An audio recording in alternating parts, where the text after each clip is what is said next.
She thought the worst was over, until she was humiliated in front of everyone.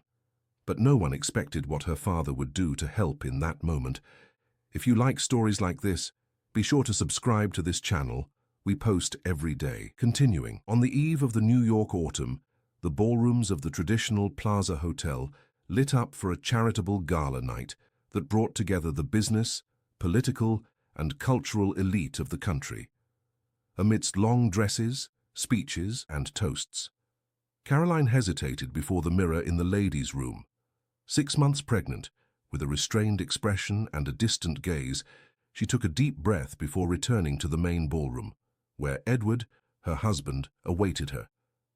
Edward Miller is a renowned investor, owner of one of the largest investment funds in the United States. Charismatic in the eyes of society, he moved through the ballroom like a true host, even without being the official organizer of the event. Everyone wanted his attention, his approval, a minute of conversation that could lead to some future contact. But Caroline knew another version of him, the one no one else saw, the calculated coldness, the obsessive control, the rage that simmered beneath the polished surface. "Is everything all right?" Denise, a longtime friend, asked, noticing Caroline's pale face.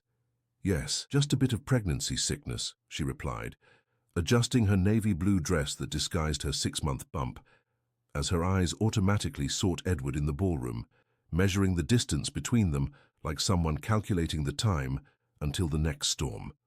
Caroline approached the group where Edward was animatedly conversing with the governor and some influential businessmen. She felt her body tense, her breathing shallow, but maintained the social smile she had learned to display in public. Edward greeted her with a kiss on the forehead and a smile that didn't reach his eyes. "My wife was feeling unwell," he announced to the group, lightly squeezing her arm, a gesture that to others seemed affectionate, but which Caroline recognized as a warning. "The pregnancy, you know how it is." The men smiled sympathetically. Some commented on their own wives and children. Everyone admired the perfect couple, the successful businessman and his beautiful wife expecting their first child, an image of success and happiness. Dinner was served, and the guests settled at tables adorned with white orchid arrangements. Caroline and Edward were at the main table, along with the mayor of New York, the organizer of the charity event, and some of the night's biggest donors. Conversation flowed between superficial topics and discussions about the financial market. Caroline remained quiet, contributing only when directly questioned. When the waiter served the red wine, Edward made a point of personally choosing the least full glass for Caroline, reminding everyone about her pregnancy, a gesture of care in external eyes, another control in hers. It was during dessert that the accident happened. Caroline's arm trembled slightly as she reached for her water, and her hand brushed against Edward's wine glass. The red liquid spilled like blood onto the impeccable Italian tie he so appreciated. Time seemed to freeze. The ballroom continued its movement, but for Caroline, everything moved in slow motion.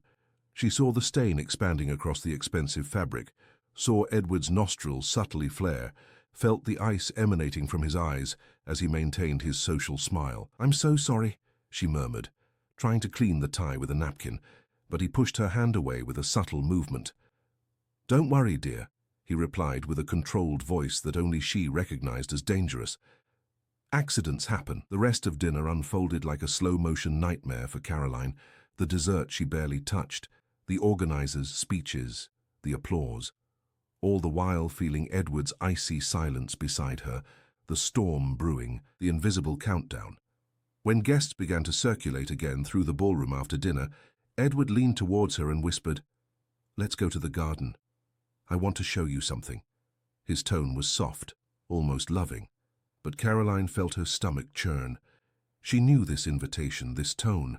She had lived this moment before, at other parties, in other situations. But never before had she been pregnant.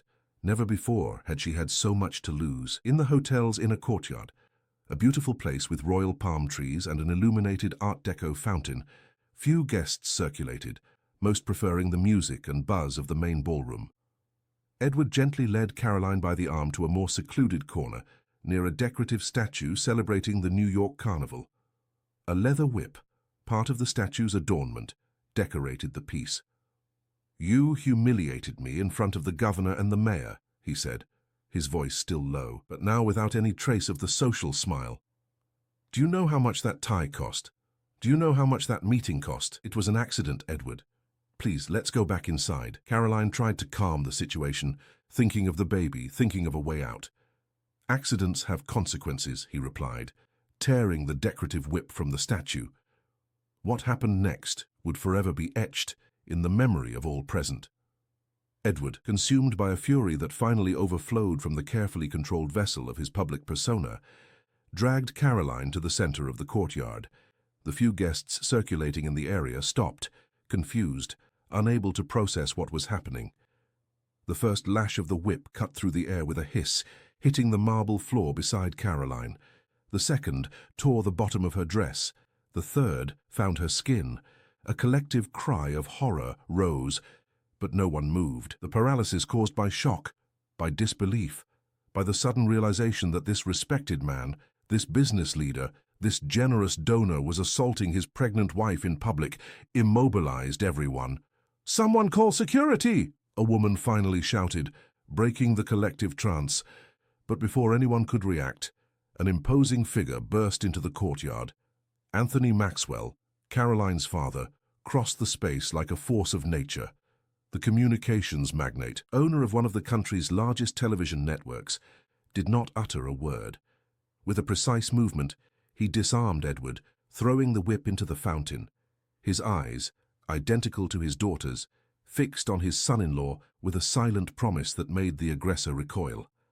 Anthony gathered his daughter from the ground where she had fallen, wrapped her in his jacket, and led her out of that nightmare, while cell phone flashes began to illuminate the scene, capturing the moment when one of the most powerful men in the United States carried his injured daughter in his arms, with an expression that mixed pain and determination. At Mount Sinai Hospital, where Caroline was immediately taken, Anthony remained by her side throughout the night.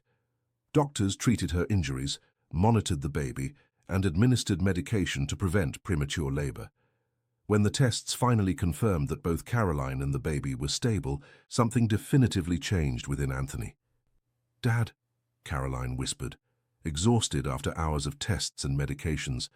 "What's going to happen now?" Anthony held his daughter's hand, his eyes fixed on the bruises beginning to form on her skin. "Now," he replied with a calm that contrasted with the storm in his gaze, "we're going to get justice." That night, while Caroline finally fell asleep under the effect of sedatives, Anthony made 3 calls. The first to his trusted lawyer, Helen Pierce, one of the most respected criminal lawyers in the country.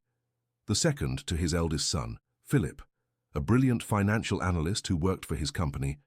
The third to the head of his security team. Outside the hospital room, under the cold light of the corridor, Anthony Maxwell was no longer just a devastated father. He had transformed into something more: strategist, executor, and above all, a shield for his daughter. The war had just begun. In the days following the incident at the Plaza Hotel, the entire United States followed the unfolding events like watching a real-life soap opera. Images of the attack, captured by guests, cell phones, circulated on social media and dominated the news.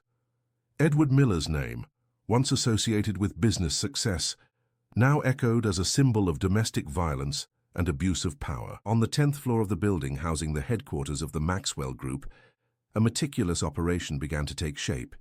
Anthony transformed a meeting room into a command center. On the walls, photos, documents, and a detailed timeline. By his side, 3 people formed the core of his strategy: Helen Pierce, the lawyer, Philip, his son, and Regina, the former housekeeper of the house where Caroline lived with Edward. Regina worked in their house for 3 years, Anthony explained. She was fired by Edward when she started asking questions about Caroline's bruises. "I knew something was wrong," said Regina, a middle-aged woman with keen eyes and a firm posture. "Mrs. Caroline always wore long sleeves, even in summer. I started noticing patterns, behaviors. One day I found a system of hidden cameras in the house that Mr. Edward used to monitor her every move."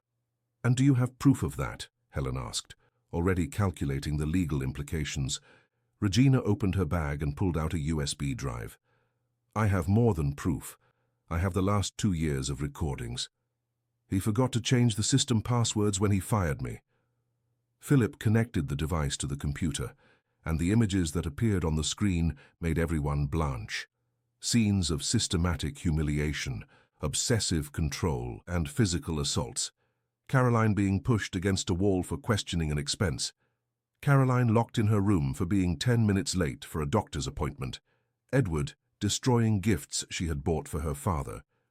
"This is just the surface," Philip said, opening a folder of financial documents. "I discovered something even more serious. Edward had been using Caroline's name on forged documents, fake signatures, offshore accounts, suspicious transactions involving his group's companies." "How did you get this?" Helen asked, flipping through the papers with a grave expression. "I had help," Philip replied, looking at the fourth person who had just entered the room. "This is Marianne Carter. She was Edward's personal assistant." Marianne, a woman in her 30s with a determined expression, greeted everyone with a nod. "I worked for Edward for 5 years. I know things no one else knows." "Why are you helping us?" Anthony asked, always cautious. Marianne took a deep breath before answering. "Because I was also a victim of his, not physical violence, but another kind of abuse, harassment, threats, blackmail, and because—" She hesitated, looking at the photos of Caroline on the wall. "Because when I found out she was pregnant and he continued to treat her that way, I realized I couldn't stay silent anymore. In the days that followed, Philip practically lived in that room, surrounded by documents, bank statements, and company records. Sleepless nights unraveling a complex web of financial fraud, tax evasion, and money laundering. Each discovery revealed a new layer of the criminal operation Edward had built, using his marriage to Caroline as a facade to legitimize part of his businesses. He hand-picked her," Philip concluded, presenting his findings to the group. "Daughter of one of the most influential men in the country, heiress to a communications empire. The marriage wasn't for love, it was strategic. He needed the respectability that the Maxwell name brought." Meanwhile, at the hospital, Caroline began her slow process of physical and emotional recovery. The marks on her body were deep, but the invisible scars, those no one could see, were even more painful. She alternated between moments of absolute clarity and periods of doubt and guilt. "What if this is all my fault?" she asked the psychologist who accompanied her daily. "What if I could have prevented it?" "Caroline," Dr. Clarice responded with gentle firmness, "no one deserves to be treated like that. No one provokes this kind of violence. What happened to you was not your fault." In the 3rd week after the incident, Edward finally spoke out. In a carefully orchestrated press conference, he appeared with a distraught expression and a choked voice, claiming to be the victim of a political and media conspiracy. "My relationship with Caroline was tumultuous, as many relationships are," he declared, surrounded by lawyers. "We had our difficult moments, but I never assaulted her the way they are claiming. The images circulating were manipulated, part of a plan to destroy my reputation and take control of my companies. The speech was emotional, calculated to generate doubt and sympathy. For a few hours, it seemed to work. Social media was divided. Some began to question the Maxwell family's version. But Edward's plan collapsed when, immediately after his conference, Helen Pierce held another interview, this time releasing the raw file of the recordings made by the housekeeper. "These are the uncut, unedited images," she announced, as the videos were projected for journalists across the country. "Experts have already confirmed their authenticity. There is no manipulation. What you are seeing is the raw truth about Edward Miller." The reaction was immediate. Shares of Edward's companies plummeted on the stock market. Investors announced the withdrawal of capital. Business partners cancelled contracts. The board of directors of his business group demanded his immediate removal. In her hospital room, Caroline watched everything on television, a protective hand over her increasingly visible belly. It was at this moment that she made a decision that would change everything. "I want to testify," she told her father and brother. "I want to tell my story, in my own words." In the packed courtroom, under the watchful eyes of the press and the entire country, Caroline Maxwell Miller narrated her personal ordeal. With a firm voice, despite occasional tears, she described how she met Edward, how she fell in love with him, and how, gradually, the dream turned into a nightmare. "At first it was small things," she recounted. "Comments about my clothes, about my friendships, about my work at the family foundation. Then came the demands, control over my cell phone, my schedule, my passwords. Before I knew it, I was completely isolated, dependent on him for everything. She spoke about the cycle of violence, the outbursts of rage followed by periods of remorse and promises of change. She spoke about the shame she felt, the fear of disappointing her family, the ever-renewed hope that he would change, especially after the news of the pregnancy. "I wanted to believe our child would bring the best of him back," she said. Her voice choked. But the pregnancy only made everything worse. The control became more intense, the outbursts more frequent. When asked why she remained in the marriage for so long, her answer silenced the courtroom. Out of fear, out of shame, out of believing I could fix things, but mainly because every time I gathered the courage to leave, he threatened not only me, but my family, the employees of our foundation. Fear paralyzes, fear silences, until there comes a time when you have to choose between remaining silent or surviving. And when I found out I was pregnant, I realized it wasn't just my life at stake anymore. Her testimony became a turning point. Experts confirmed the authenticity of all evidence. The medical examiner attested to the compatibility between the marks on her body and the instruments seen in the videos. The prosecution presented a solid case, demonstrating not only physical violence, but also systematic psychological abuse and financial fraud. Edward's defense tried to disqualify the evidence, claim political persecution, even insinuate that Caroline had mental problems. But every argument was methodically dismantled by Helen, who presented irrefutable medical reports, witnesses, and bank records. The verdict was unanimous. Edward was found guilty of grievous bodily harm, with the aggravating factor of being against a pregnant woman, forgery of documents, financial fraud, and attempted money laundering. The initial sentence was 15 years, with additional proceedings still underway. His assets were frozen, his accounts blocked, and the empire he built began to crumble under the weight of investigations, expanding to his partners and collaborators. As Edward was led to prison, Anthony surprised everyone with a public statement: "We do not seek revenge, we seek justice. The employees of the Miller Group companies should not pay for the crimes of their owner. Our goal is to ensure that legitimate operations continue, that jobs are preserved, and that victims are compensated."